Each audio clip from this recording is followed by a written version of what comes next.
Okay आज हम पढ़ेंगे सेंट्रल न्यूरल सिस्टम। देखो, the brain is the central information processing organ of our body. ये बोल रहा है कि जो ब्रेन है वो एक सेंट्रल है इंफॉर्मेशन का, यानी कि सबसे बड़ा जो हमारी इंफॉर्मेशन स्टोर रखता है या हमारे को कोई भी चीज़ बतलाता है वो हमारा ब्रेन है।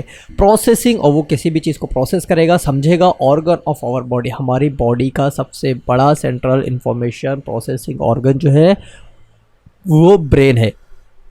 And act as the command and control system, और ये एक्ट इस तरीके से करता है जैसे कि एक कमांड दी हो किसी ने और दूसरा उस कमांड को वो कंट्रोल कर दे। ठीक है, it control the voluntary movement, ये कंट्रोल करता है वॉलेंट्री मूवमेंट्स को। वॉलेंट्री दो तरीके के मूवमेंट्स होते हैं, वॉलेंट्री मूवमेंट और एक होता है हमारे पास इनवॉलेंट्री मूवमेंट। वॉलेंट्री मूवमेंट हम उसको बोलते हैं जो मूवमेंट हमारे अकॉर्डिंगली हो, जैसे कि मैं चाह रहा हूँ कि अभी मैं ये लेक्चर कंप्लीट करूँ तो ये मेरे अकॉर्डिंग हो रहा है, तो ये जो मूवमेंट होगा वो वॉलेंट्री मूवमेंट होगा। ठीक है, balance of the body, functioning of vital involuntary organs. ये बोल रहा है कि अगर हम इनवॉलेंट्री की बात करेंगे, देखो बैलेंस हो गया बॉडी का, ये कौन करेगा? वॉलेंट्री करेगा।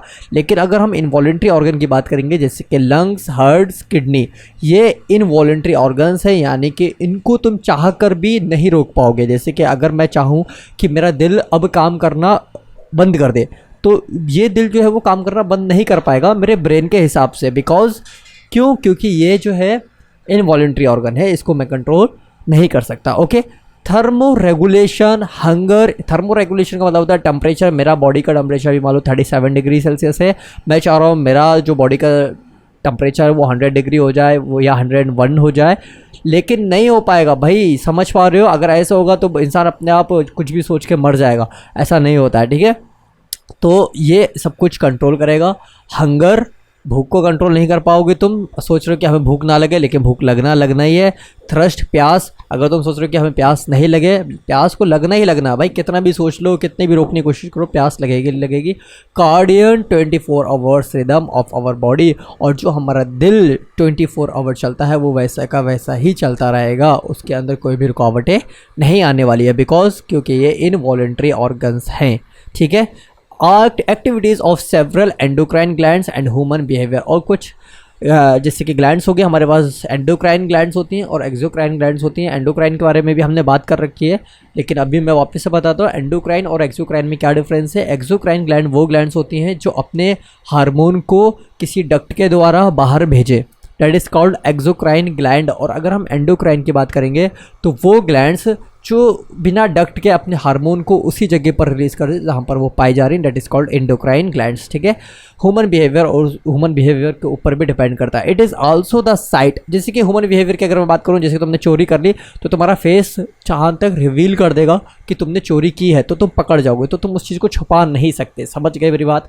It is also the site of processing of vision, और ये भी एक तरीके की साइट है जिसके हम दोबारा विजन कर सकते हैं। यानी कि ब्रेन की बात चल रही है कि ब्रेन के अंदर एक ऐसी जगह है जहाँ से हम विज़न कर सकते हैं, हेयरिंग सुन सकते हैं, स्पीच बोल सकते हैं, मेमोरी किसी भी चीज़ को स्टोर करके रख सकते हैं, इंटेलिजेंस, चालाकी, इमोशंस एंड थॉट्स, ये सारी की सारी चीज़ें हमारे ब्रेन के द्वारा ही होती हैं। ठीक है, the human brain is well protected by the skull. जो इंसान का ब्रेन है वो भाई साहब प्रोटेक्ट है किसके द्वारा? एक स्कल के द्वारा, एक खोपड़ी के द्वारा। इनसाइड द स्कल, स्कल के अंदर the brain is covered by cranial meninges. ये बोल रहा है कि जो हमारा ब्रेन है वो कवर्ड है एक लेयर से जिसका नाम है क्रेनियल मेनिंजेस। ठीक है, consisting of an outer layer called dura matter. अगर हम बात करेंगे कि क्रेनियल मेनिंजेस को मिलाकर जो बाहर वाली परत होती है उसको हम बोलते हैं डोरा मैटर। क्या बोलते हैं? डोरा matter. A very thin middle layer, अगर हम दूसरी लेयर की बात करेंगे जो बीच में पाई जाती है जिसको हम बोलते हैं आर्कियोनॉइड्स। ठीक है, एंड द इनर लेयर, और अगर हम अंदर की लेयर की बात करेंगे which is contact with the brain tissue, जो सीधे के सीधे कॉन्टैक्ट करती है ब्रेन टिश्यू से, डेट इज़ कॉल्ड पिया मैटर। ये वाली ज़्यादा इंपॉर्टेंट बात है, कभी कभी क्वेश्चन आ सकता है कि ब्रेन से कौन सी वाली लेयर कॉन्टैक्ट करती है, दैट इज़ द पिया matter. The brain can be divided into 3 parts. ये बोल रहा है कि जो ब्रेन है उसको हमने डिवाइड कर रखा है 3 पार्ट्स में। पहला फोर ब्रेन, मिड ब्रेन और हिंड ब्रेन। क्लियर हो गई बात? फोर ब्रेन, मिड ब्रेन और हिंड ब्रेन। अब हमारे पास यहाँ पे स्ट्रक्चर है, ये हम थोड़ा सा बाद में देख लेंगे, थोड़ा और पढ़ लेते हैं। Forebrain, the forebrain consist of cerebrum, thalamus, hypothalamus. Question ये पूछा जा सकता है, या तुम अगर याद करना चाह रहे हो तो ये आएगा कि जो हमारा फोरब्रेन है उसके कितने पार्ट्स होते हैं या कितनी चीज़ों से मिलकर बना है, तो वो मिलकर बना है सेरिब्रम से, थैलमस से एंड हाइपोथैलमस से। Cerebrum form the major part, cerebrum जो है वो सबसे बड़ा पार्ट है ऑफ द ह्यूमन ब्रेन का, ठीक है। A deep cleft divides the cerebrum longitudinally into two halves which are termed as the left and right cerebral hemisphere. ये बोल रहा है कि एक गहरा सा क्लेफ्ट होता है, क्लेफ्ट का मतलब होता है एक तरीके से डिवाइड करने वाला चीज़ है, या एक तरीके से एक हिस्सा है जो उन दोनों ब्रेन को अलग करेगा या सेरिब्रम को अलग करेगा लॉन्गिट्यूडनली इनटू द हाफ, आधे आधे में, विच आर टर्म, जिसको हमने नाम दिया है सेरिब्रल हेमिस्फीयर, ठीक है। The hemispheres are connected by a tract, और जो हेमिस्फीयर है वो कनेक्ट हो जाएगा एक ट्रैक्ट से जिसका नाम है nerve fibres called corpus callosum. Corpus callosum से हेमिस्फीयर कनेक्ट हो जाएगा। हम ये भी तुम्हारे को स्ट्रक्चर में दिखाने वाले हैं, तो घबराओ मत कि कैसी बातें चल रही है। The layer of cell which covers the cerebral hemisphere is called cerebral cortex. ये बोल रहा है कि जो लेयर है वो कवर करती है सेरिब्रल हेमिस्फीयर को, उसको हम बोलते हैं cerebral cortex, and is throne into prominent fold, और वो ऐसी जगह फेंकती है या ऐसी जगह निकलती है जिसको हम प्रोमिनेंट फोल्ड कहते हैं। द सेरिब्रल कॉर्टेक्स, चलो मैं तुम्हारे को स्ट्रक्चर दिखा देता हूँ। स्ट्रक्चर की अगर हम बात करेंगे तो देखो यहाँ पर हमारे पास क्या है, सेरिब्रम है, ठीक है। फोर ब्रेन के अंदर 3 ब्रेन आते हैं, फोर ब्रेन के अंदर कितने ब्रेन आते हैं, 3 ब्रेन आते हैं। तो पहला हमारे पास सेरिब्रम, दूसरा है थैलमस, तीसरा है हाइपोथैलमस, ठीक है। तो cerebrum is the largest part, तो ये सारा का सारा यहाँ से यहाँ तक जो तुम्हें दिखाई दे रहा है ये पूरा का पूरा सेरिब्रम है। तो सेरिब्रम को एक दूसरे से जो डिवाइड कर रहा है लेफ्ट एंड राइट में, तो वो हमारे पास है कॉर्पस क्लोजम। कॉर्पस क्लोजम जो है इसके द्वारा ये हमारा जो ब्रेन है वो डिवाइड हो रहा है, और ये कहलाता है सेरिब्रल हेमिस्फीयर, आधा स्फीयर, आधा जो डिवाइड कर देगा बीच में। सेरिब्रल हेमी का मतलब होता है आधा स्फीयर, ठीक है। ओके, आगे देख लो। And in the throne, okay, the cerebral cortex is in the grey. अब ये बोल रहा है कि सेरिब्रल जो कॉर्टेक्स होगा वो हल्का कैसे कलर का होने वाला है, ग्रे मैटर का होने वाला है, due to the greyish appearance. क्यों? क्योंकि इसके अंदर ग्रे मैटर है, इसकी वजह से ये अपीयरेंस जो शो करता है वो ग्रेश कलर की शो करता है, यानी कि एक ऐसा मैटर, या मैं ऐसा कह सकता हूँ एक ऐसा पदार्थ जो ग्रे कलर में है, उसके वजह से जो सेरिब्रल का कलर है वो ग्रेश कलर का दिखाई देता है। The neuron cell bodies are concentrated, neuron की जो सेल बॉडी होती है वो काफ़ी कंसनट्रेटेड होती है, हेयर गिविंग द कलर, चूँकि कलर देती है। The cerebral cortex contain motor areas. ये बोल रहा है सेरिब्रल का कॉर्टेक्स जो होता है वो उसके अंदर क्या क्या चीज़ें होती है, मोटर एरियाज हम बोल सकते हैं, sensory areas, large regions that are the neither clearly sensory nor motor infection, और जो ज़्यादा बड़ा पोर्शन है वो ना ही क्लियरली तरीके से सेंसरी के काम में आता है और ना ही क्लियरली तरीके से मोटर के काम में आता है, लेकिन कुछ कुछ हिस्सा है जो मोटर और सेंसरी एरियाज़ के काम में आता है। The region called as the association areas, और इस रीजन को हम कहते हैं एसोसिएशन एरियाज, यानी कि जो हमारे को क्लियरली अभी नहीं पता लगा उसको हम बोल रहे हैं एसोसिएशन एरियाज, ठीक है। Are responsible for complex function like intersensory associations. ये बोल रहा है कि अभी हमने जिसकी बात की कि ये जो नॉर मोटर है और नेदरा सेंसरी, ना ही वो सेंसरी है, ठीक है। तो ये वाली बात को अब ये बोल रहा है कि इंटरसेंसरी एसोसिएशन, यानी कि वो सेंसर के बीच में कुछ ना कुछ दखल करेगा, एक मैसेज को दूसरे सेंस ऑर्गन तक पहुंचाना या सेंस न्यूरॉन तक पहुंचाना, ठीक है। जैसे कि मेमोरी एंड कम्युनिकेशन, अब यहाँ पे एग्जांपल दे रहा लाइक इंटरसेंसरी एसोसिएशन, मेमोरी हो गया एंड कम्युनिकेशन, ये चीज़ें उसमें पाई जाएंगी। Fibres of the tract are covered with the myelin sheath. अब ये बोल रहा है कि फाइबर्स जो हैं वो ट्रैक्ट, उसका जो रास्ता है पूरा का पूरा कवर्ड है, किसके द्वारा, माइलिन शीट के द्वारा, which constitute the inner part of cerebral hemisphere, जो मिलकर बनाती हैं inner part of cerebral hemisphere, यानी कि एक ब्रेन का हेमिस्फीयर बना लेंगे। They give an opaque white appearance, वो एक तरीके का कठोर सा अपीयरेंस दिखाते हैं जिसको हम ओपेक्यू बोलते हैं, और to the layer and hence is called white matter, और उसको हम क्या बोलते हैं, वाइट मैटर। तो 2 तरीके के मैटर होते हैं, एक होता है हमारे पास ग्रे मैटर, दूसरा होता है वाइट मैटर। तो ग्रे मैटर जो होता है वो ग्रेश कलर का अपीयरेंस दिखाता है और वो थोड़ा कंसनट्रेटेड भी होता है, और जो हमारा वाइट मैटर होता है वो सेरिब्रल के अंदर पाया जाता है, जो कठोर होता है थोड़ा सा, और ये जो है एक्सॉन आते हैं इसके अंदर बहुत ज़्यादा न्यूरॉन्स के, ठीक है।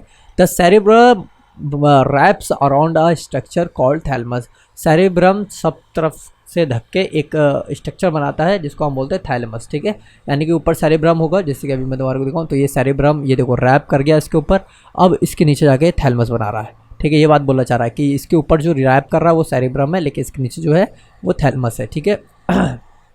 Which is a major coordinating centre, ये बहुत बड़ा कोऑर्डिनेटिंग सेंटर है for sensory and motor signalling.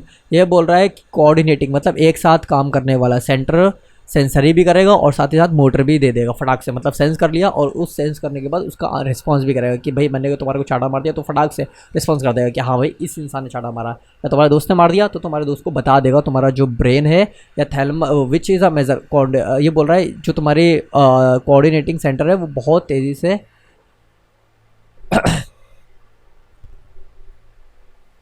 Which is a major coordinating centre for sensory and motor signalling. ये बोल रहा है कि ये जो है हमारे पास ये बहुत बड़ा वाला कोऑर्डिनेटिंग सेंटर है जो एक ही साथ सेंस भी कर लेता है और मोटर की तरह भी काम करता है, मतलब किसी भी चीज़ को एहसास भी कर लेगा और उसका रिस्पॉन्स भी दे देगा, एक्शन भी जनरेट कर देगा फटाक से।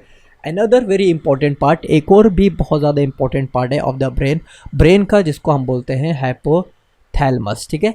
Lies at the base of the thalamus, ये पाया जाता है थैलमस के नीचे। हाइपोथैलेमस कहाँ हो सकता है भाई, हाइपो नीचे, ठीक है। The hypothalamus contain a number of centres which control body temperature. Hypothalamus जो है वो हमारे बॉडी टेम्परेचर को कंट्रोल करेगा, अर्जेंट ईटिंग और अर्जेंट ड्रिंकिंग। ये लाइन मस्ट इंपॉर्टेंट है, ठीक है। It also contains several group of neuro secretary, और इसको हमने और भी ग्रुप में डिवाइड कर दिया जिसको हम बोल रहे हैं neuro secretory cells which secrete hormones called hypothalamic hormone. ये एक तरीके के हार्मोन को रिलीज करती हैं सेल्स जिसको हम बोलते हैं hypothalamic hormone. The inner part of the cerebral hemisphere, अंदर के सेरिब्रल हेमीस्फीयर जो है, and a group of associated deep structure like amygdala, वो क्या करता है किसी भी चीज़ को इमोशनली या कोई भी ऐसी बात हो गई तो तुम बिल्कुल इमोशंस में पहुंच जाओगे, ठीक है, एकदम सैड हो जाओगे। लेकिन हिप्पोकैम्पस जो है वो हमारे को थोड़ी सी चालाकी दिखाता है, थोड़ा सा अच्छे काम में मदद करता है, या मैं बोल सकता हूँ हिप्पोकैम्पस का जो फंक्शन है वो एक तरीके से मेमोरी का काम करता है, किसी भी चीज़ को याद करने में हमारे को हेल्प करता है हिप्पोकैम्पस, ठीक है।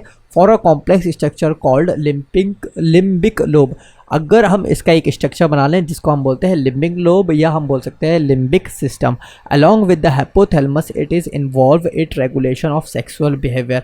यह बोल रहा है कि हाइपोथैलेमस को मिलाकर ये हमारे को रेगुलेट कराता है सेक्सुअल बिहेवियर के ऊपर कि तुम्हारा सेक्सुअल बिहेव किस तरीके का है।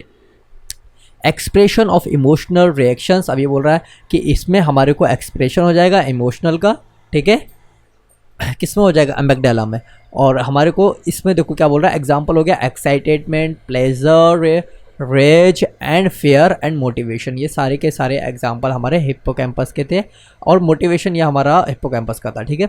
तो ये सारे के सारे एग्जांपल्स इंपॉर्टेंट होते हैं तो पता होना चाहिए। आगे देख लो mid brain. The mid brain is located between the thalamus और हाइपोथैलेमस। मिड ब्रेन जो होता है वो पाया जाता है थैलमस और हाइपोथैलेमस के बीच में, ऑफ द फोर ब्रेन के, and pons of the hind brain. Pons जो है वो हिंड ब्रेन के अंदर होता है। A canal called cerebral aqueduct, और उसकी जो एक कैनाल बनती है, एक जो पाइप बनता है जिसको हम बोलते हैं cerebral aqueduct, passes through the mid brain, ये पास होती है मिड ब्रेन के द्वारा। The dorsal portion of the mid brain consist many of 4 round swelling lobes, उसके अंदर 4 तरीके के लोब्स होते हैं, कॉल्ड कॉर्पोरा क्वाड्रिजेमिना। उसको हम क्या बोलते हैं, 4 तरीके के राउंड स्वेलिंग सूजे वाले हिस्से होते हैं उनको अपना बोलते हैं कॉर्पोरा क्वाड्रिजेमिना, ठीक है।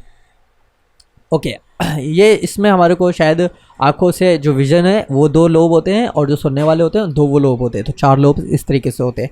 आगे देख लो hind brain. The hind brain comprises pons, cerebrum and pons. Hind brain के अंदर हमारे पास 3 चीज़ें आ रही हैं, pons, cerebrum and medulla, also called the medulla oblongata. इसको हम ये भी कह सकते हैं medulla oblongata. Pons consist of fibre, pons जो मिल के बन रहा है वो किससे बन रहा है, फाइबर्स ट्रैक से, डेट इंटरकनेक्टेड डिफरेंट रीजन, और वो अलग अलग रीजन से कनेक्ट होगा ब्रेन के। Cerebrum has very convoluted surface, cerebrum के पास बहुत ही कन्वोल्यूटेड सरफेस होगा। In order to provide the additional space for many more neurons, और काफ़ी सारी स्पेस छोड़ी जाएगी दूसरे न्यूरॉन के लिए the medulla of the brain is connected to the spinal cord, और जो मेडुला होगा वो स्पाइनल कॉर्ड से कनेक्टेड होगा। कहाँ गया? Of the brain connected to the spinal cord. Brain जो है वो देखो ब्रेन के अंदर मेडुला है, मेडुला जो है वो स्पाइनल कॉर्ड से कनेक्टेड है।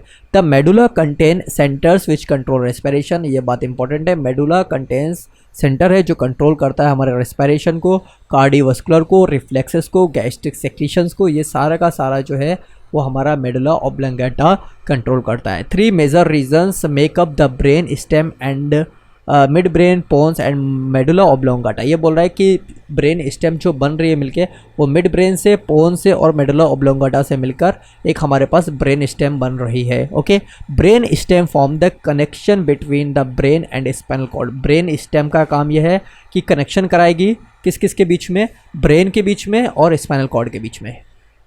ओके, तो अभी हमारा जो चैप्टर था वो बिल्कुल कंप्लीट हो चुका है, और अगर आपको इसमें कोई भी दिक्कत आई है तो मेरे को बता सकते हो। और अभी तक मेरे लेक्चर्स देख रहे हो या हमारी वीडियो देख रहे हो तो भाई सब्सक्राइब करो, लाइक करो, और if you got any mistake तो मेरे को बता सकते हो कि ये दिक्कत है। ठीक है, अब यहाँ पर देख लो कि सेरेब्रल हमारा ये तो हो गया था। ये हमारे पास सेरेब्रल एक्विडक्ट, ये वाली डक्ट देखो मैं तुम्हारे को ड्रॉ करके दिखाता हूँ। ये इसके अंदर पानी भरा हुआ होता है, एक्विडक्ट होता है, ये फ्लूइड होता है एक तरीके का।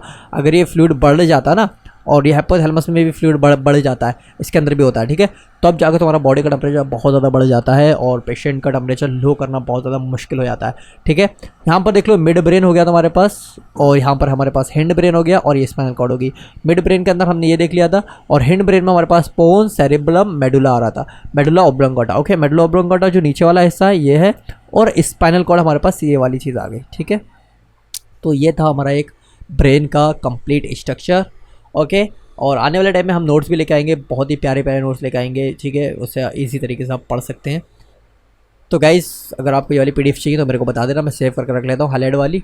और अगर तुम मेरी वीडियो को यार पहली बार देख रहे हो तो सब्सक्राइब कर दो यार, that's give me motivation and I will make a good content for you. Okay, let's मिलते हैं अगली वीडियो में।